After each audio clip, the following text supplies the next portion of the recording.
Today in Slipping Time, we're going to repair a CV boot on this car.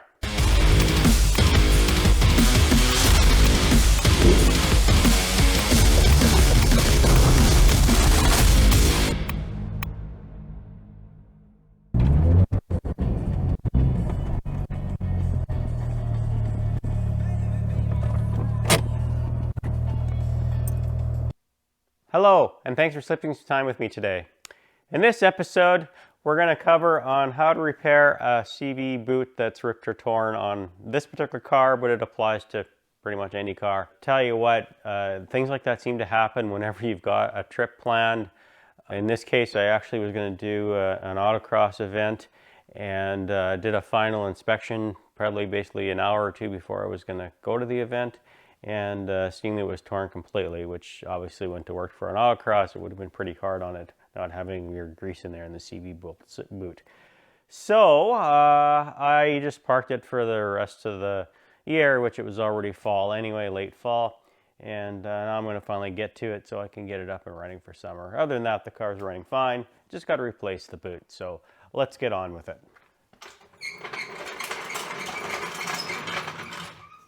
Now some of you might be wondering why I'm not putting it up on the lift, which I could do. I just got another car in there, not that I can't take it off and move things around. But I'll also show you how to do this if you don't have a lift, which most people don't, to be honest, that are probably watching this, and how you can do it with just your basically floor jack and some tools that you need.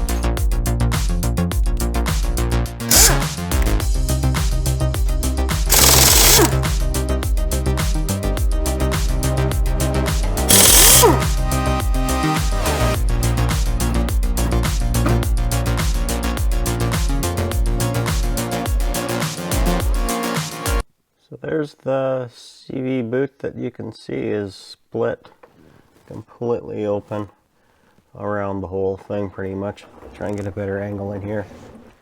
You can see it there. Get some light in there. Trying to help you out there. There we go. You can see right there.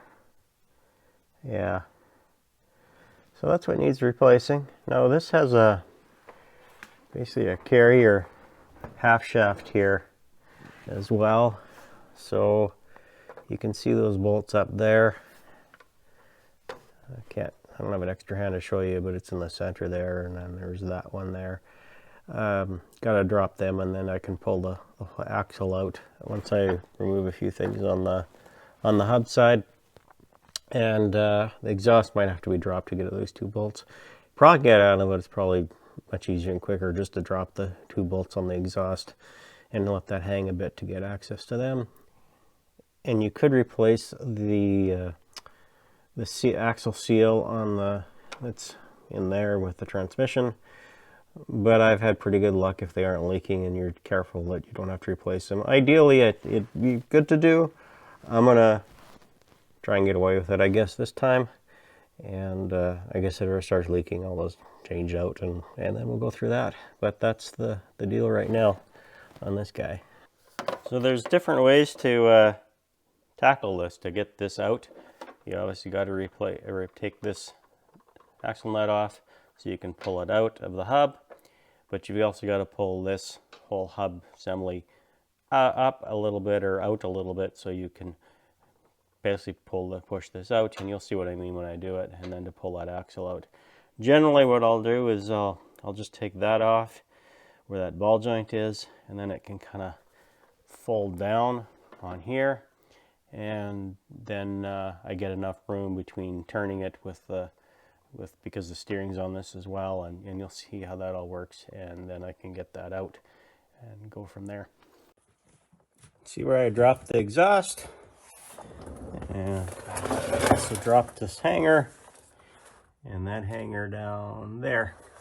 So you can see how I can get at these couple bolts here when the time comes. First, I'm going to try and drop this first.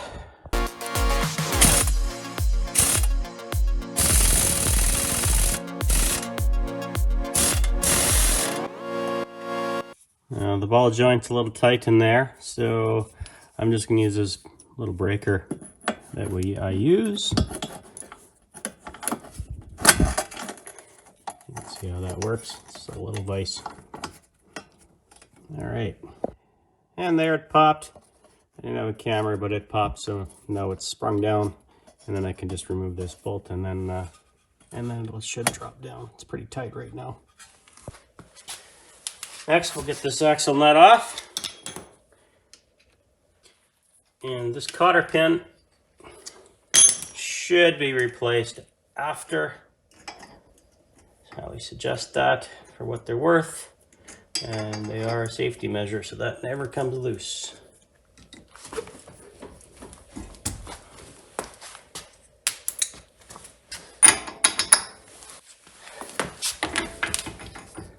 Looks like I gotta drop the shock here a little bit, so I'll be removing these guys and dropping it down a little bit so I can get a little more to get that axle out.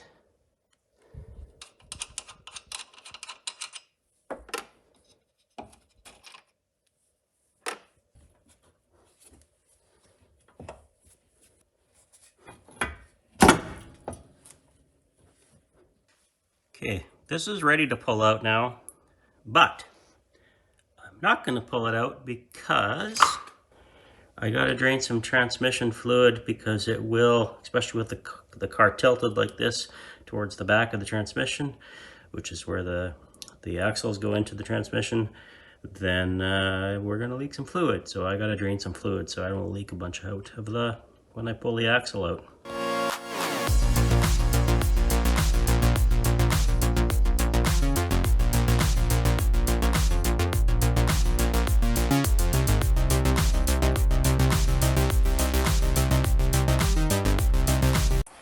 Okay, I got way more than I needed out of it, but I might do a change on it anyway. It's kind of dark actually, which is surprising, but yeah, we'll probably just put some fresh fluid in anyway, then drain the rest. I'm gonna try and remove it now. I don't know if I got to remove this to get this all through, but we're gonna find out.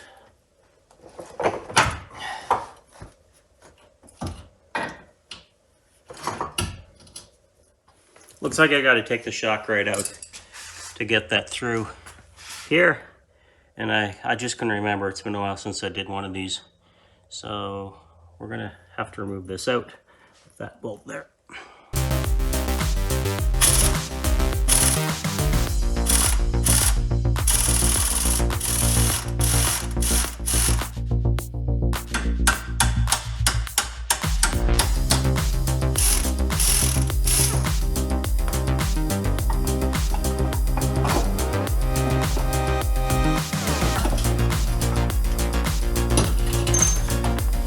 There it is. There you have it. And you can see that it's very, very broken. And since I am doing this one, I'm going to do this one at the same time. And I've got new boots here for that. It'll just be easier, and you know, to basically slide this one off when I slide this one off and take it all apart. So we're going to do that all at the same time, and then we get two new boots. This one doesn't seem too bad, you know, but either does this one. But it ripped, so or a tore, I guess, and may as well do them both. Now these clamps, I do have new ones. Sometimes you can reuse them. Not recommended, but I have done it. And as long as you do it right, you're okay. You gotta bend these clamps back, that's all. There, just like that.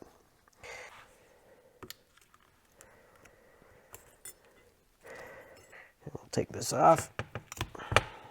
like that. That's the boot. And then we can pull this out like that. And we'll take this off. This is very messy, obviously. Now this normally wouldn't be able to come right out because it's attached to the boot. So we got to take this off, and we are going to do that. I get some rags. Yeah, this grease is pretty, makes it pretty dirty job. So just be prepared to have lots of rags and stuff around.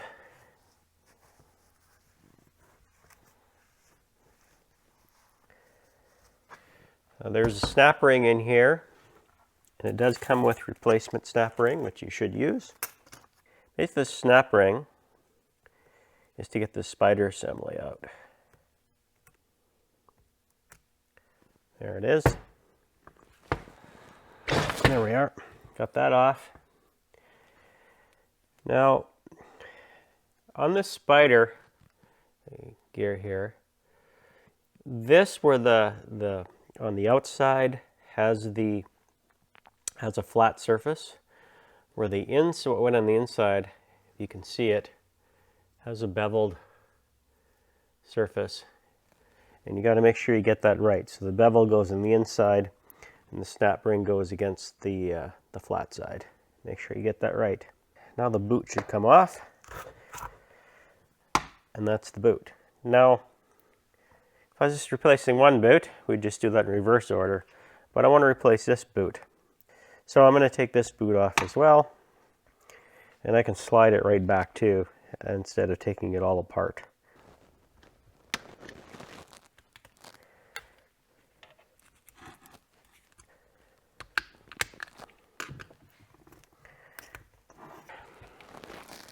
To get this off, again, it's going to be a lot of grease in there, but that's okay. Like I said, lots of grease, lots of mess. Whoa! Yeah, there's that. Yuck. So, wipe up a little bit here. It's pretty messy.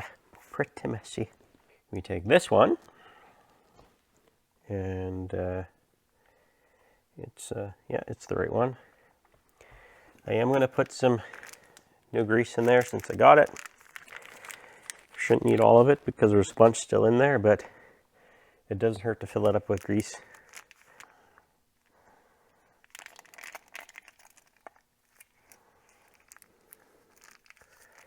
And now we can put that back in.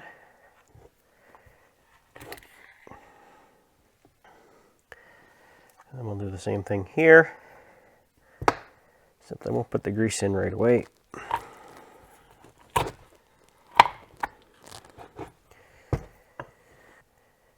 Remember what I said now. I want the bevel side, which is this side, in.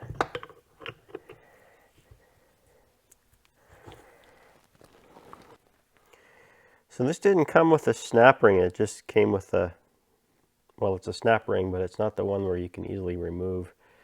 I'm just going to make sure how it looks like for size. I think it's going to be fine. So I'm going to use it. I'll slide this.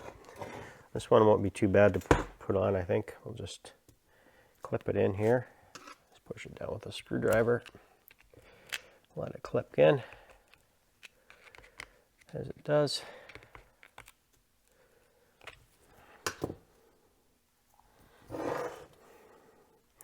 And there's these little roller needle bearings in here, so if you are taking this apart, make sure you don't, on the spider gear, take these off, because you could get these needle bearings all over the place. And yeah, you don't want that at all, that's for sure. They stay in place as long as you don't take them out. And we gotta put the grease in, which we're gonna do. We just fill her up here.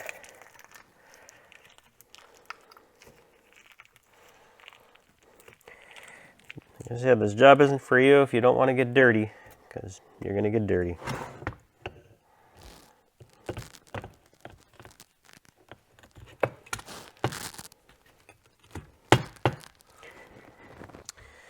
Forgot to show you on this boot, it's slotted here.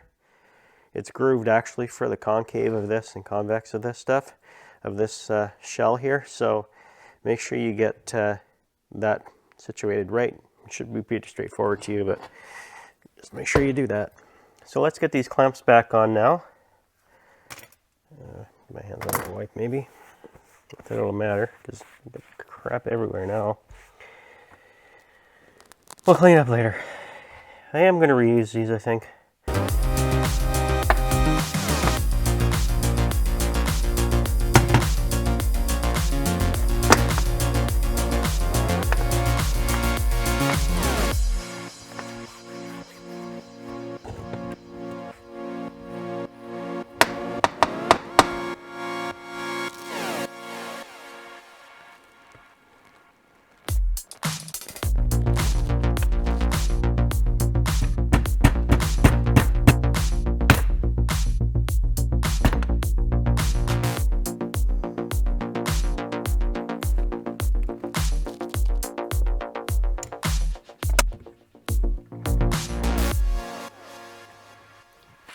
Okay, let's go some other stuff. I'm just doing an inspection now of the seal, the axle seal for the transmission, which looks okay. Like I said, ideally you'd replace it. I'm going to risk it. And I guess if it does leak after pulling it in and out, then I'll have to replace it and we'll do it all over again. But I'm gonna take the risk right now.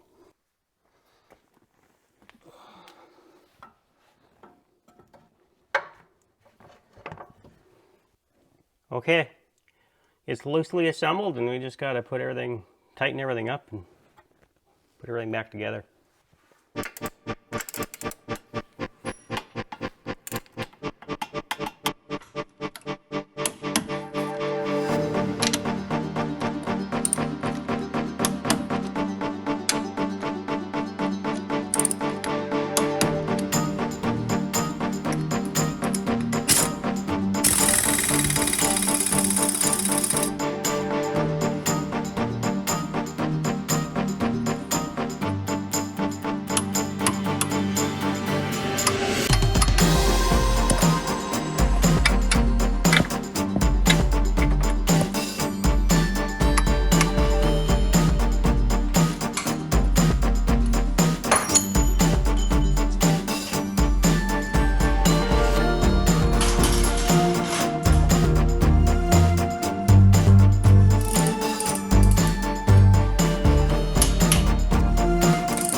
Well, that's it. That's all there is to replacing the CV boot on an axle.